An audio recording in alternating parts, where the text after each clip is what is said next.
Tent వేయాలి. ఈ IKP సెంటర్లు వేయాలంటే ఒక టెంట్ వేయాలి, వాటర్ పెట్టాలి, అన్ని తిరిగిన వసతులు ఏర్పాటు చేయాలి. వచ్చి పాపం వాడు రేపు చచ్చిపోయింది. ఇక్కడ టెంట్లు లేవు, మంచిలు లేవు, ఘోరం. ఇది ప్రభుత్వ హత్యే. ఆ కుటుంబాన్ని 20 లక్షలు ఇచ్చి ఆదుకోవాలి.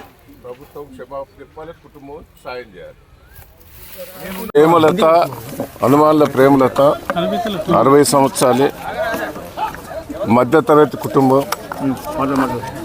ఇది ఘోరమైన పరిస్థితి.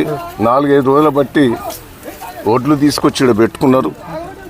4-5 రోజుల నుంచి వస్తాయని ఆశతోటి ఎండలు తిరుగుతాండ్రు. ఇక్కడ మంచిల వ్యవస్థ లేదు, టెంట్ లేదు. ఇదంతా ప్రభుత్వమే బాధ్యత వహించాలి. ఆ కుటుంబాన్ని 20 లక్షలు ఆర్థిక సాయం చేయాలి. ఇది ప్రభుత్వ హత్యే. ఎండల ఒక పాపం భర్త కూడా వద్దన్నాడట. నువ్వు పోకన్నా కూడా పాపం ఒడ్లాగమైతాయి, ఏమైతే భయంతో ఇక్కడికి వచ్చి ఎండల మంచిలు లేక, టెంట్ లేక ప్రాణం పోయింది. దానికి ప్రభుత్వ హత్య కాబట్టి ఆ కుటుంబాన్ని అన్నిటిలో జరగాలి, ఆదుకోవాలి. ఇటువంటి సంఘటనలు ఎక్కడ జరగొద్దు. దయచేసి రైతులకు ఎక్కడ కూడా సెంటర్లు బిఫోరే ఓపెన్ చేయాలి. గత ప్రభుత్వంలో బిఫోరే ఓపెన్ చేసేది. వీళ్ళు సాగదీసి ఓ పక్కన రాళ్ళ వర్షం పడుతున్నాయి, ఓ పక్కన గాఢ దుమారం వస్తుంది.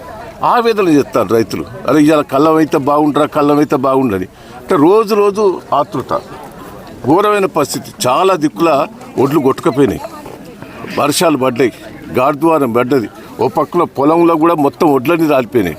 ఇక్కడనే హరిపురాల్లో నేను మొన్న పోయిన గాఢద్వారానికి ఒడ్లు మొత్తం రాలిపోయినాయి. అంటే అదో భయం. ఇమీడియట్లీ కోస్తాండ్రు, కళ్ళాల దగ్గర తీసుకొచ్చే వరకు కంట్రోల్ లేడు.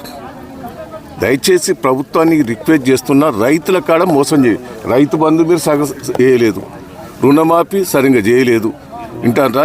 ఏది మోసమే చేస్తాను. బోనస్ ఇస్తారన్నారు, సగం మందికి ఇచ్చారు, సగం మందికి బోనస్ కొట్టారు. రైతు బంధు మేము ఎప్పుడు ఇచ్చేది? నాట్లే ముందు ఇచ్చేది, కోతలైనాక కూడా రైతు బంధు బదిలే. అంత మోసమే. నువ్వు రుణమాఫీ చేసింది ఏది? రైతు బంధు సంవత్సరం ఎగ్గొట్టి అది రుణమాఫీ కింద పెట్టావు, అది సగం మందికే ఇచ్చినావు. దయచేసి మోసం చేయకు. రేవంత్ రెడ్డి గారు, నువ్వు మోసం మనిషివి. రైతుల కాడ మోసం చేయకు. రైతులు కన్నతల్లి అసుంటోళ్ళు. వాళ్ళు ఎండకు వానకు తట్టుకొని పంట పండిస్తాను, మనం కాపాడుతున్నారు. కాపాడవలసిందిగా నేను విజ్ఞప్తి చేస్తున్నాను.